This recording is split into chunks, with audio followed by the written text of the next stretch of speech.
Good morning. I actually got some sleep last night, thank goodness. I haven't had time to talk to my guide yet and see what the latest is, but pretty soon I'm sure he'll be awake and come on over here. Got some foods last night for breakfast, and it doesn't sound like it's over. It sounded like all the fighting resumed again yesterday. Hope this is not a long-haul conflict, but it very well could be. Probably just talk to Egypt Air to see if I can switch my flights over. Just gonna have to see what the day brings. Okay, time to have this lovely little pistachio breakfast here. It was pretty stiff being in the fridge all night, but pistachio, honey, and a walnut yogurt was a great way to start the day. Could definitely have this for breakfast every day.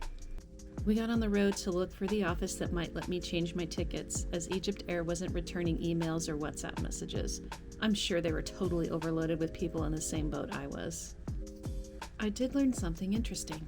Our car was intentionally very dirty and filthy on the outside. My fixer was telling me that we were less likely to be pulled over being in an old dirty car. I appreciated that so much. We struck out at the offices, so we went for a mid-morning snack. Going back to our place from yesterday. This is avocado juice with lemon, honey, and almond dust. This is going to be a very unique flavor. I don't think I've ever had before. I've also never seen sugar substitute be served like this. With the press of a button, you get a small tab portioned well for your drink. This is actually quite lovely. It was very savory for something so sweet. Who knew you could be watching basketball in Libya?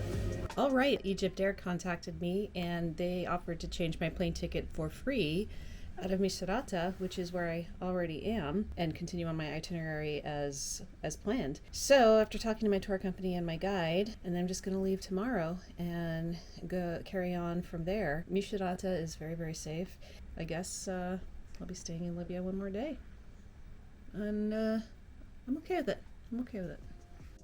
We had to do some housekeeping things, like getting laundry done, changing money since the airport wouldn't be able to, and maybe a little sightseeing. This is an old museum that no longer is in operation, but hey, they got some cool stuff to come take a look at here.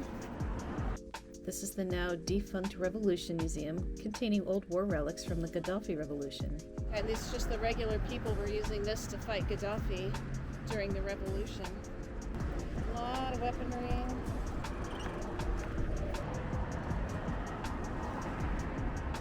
Misrata, unfortunately, is full of a lot of buildings that are still suffering from the effects of the 2011 revolution. Plenty of older tanks to see in various states of repair and decay.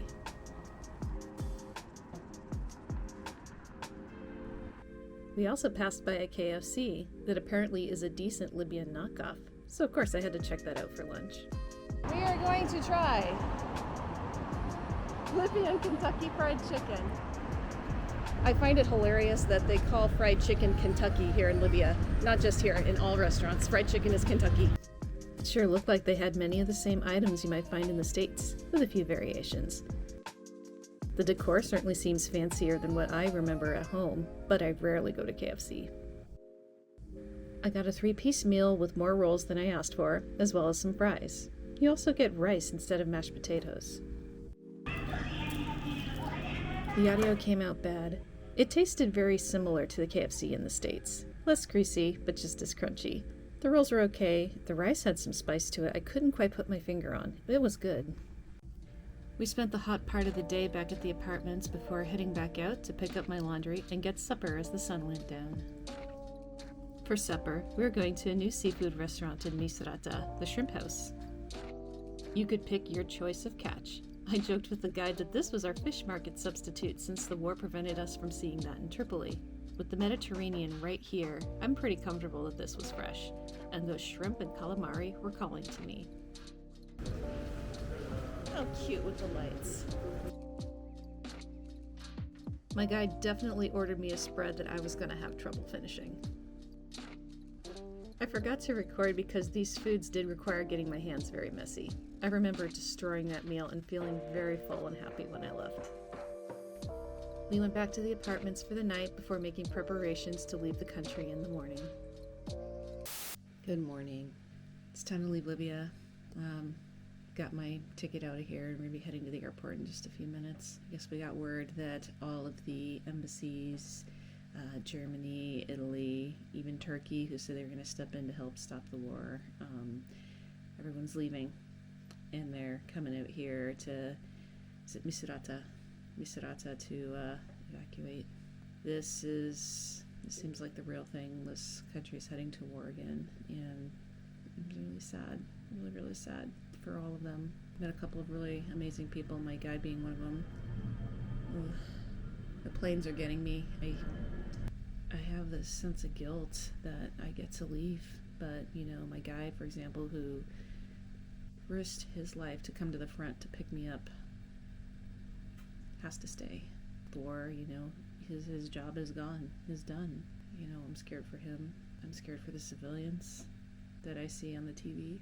You turn on the TV and you just, I don't know what they're saying, I don't speak Arabic, but you can see the terror, you can see the despair.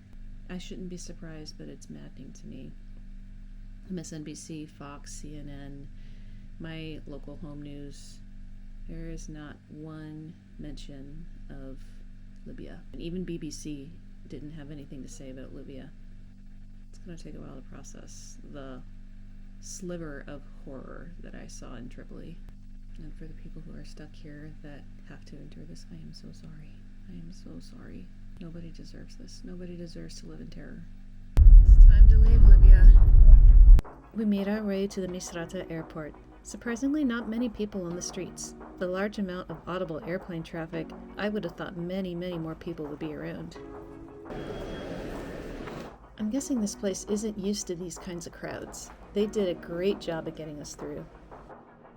This is the extent of the departure area. These are the 3 gates here. We made it. We made it through. That was probably one of the most intense checkouts of the country, and I think that has something to do with the fact that it's wartime. I probably had no less than 3 people very strictly go through my passport, my itinerary, my visa, and had like 3 people at every point looking at it to make sure that it was legal. They searched my bags extensively. Taken off for Cairo. I'm very grateful and I'm relieved, and again, I'm just feeling a great deal of guilt for I get to leave, and there's so many people that probably would love nothing more than to get out of here, but they can't. It's a very polarizing feeling.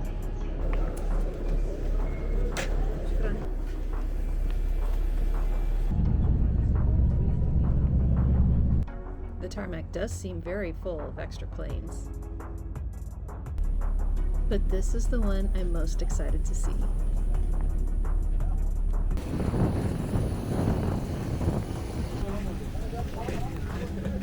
Good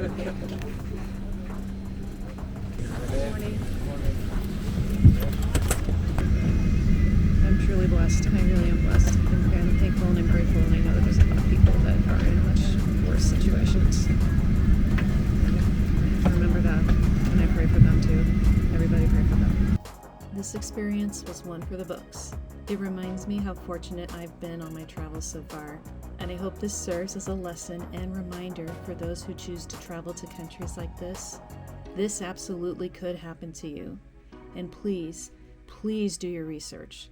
It's a shame it has to be this way. As you can see, Libya has so much to offer, and nearly everyone you encounter are just lovely, wonderful individuals that want peace and to share their culture with you. To my guide, you know who you are. I cannot thank you enough, and peace be with you. Thank you for joining me in Libya, and I'll see you in my next country.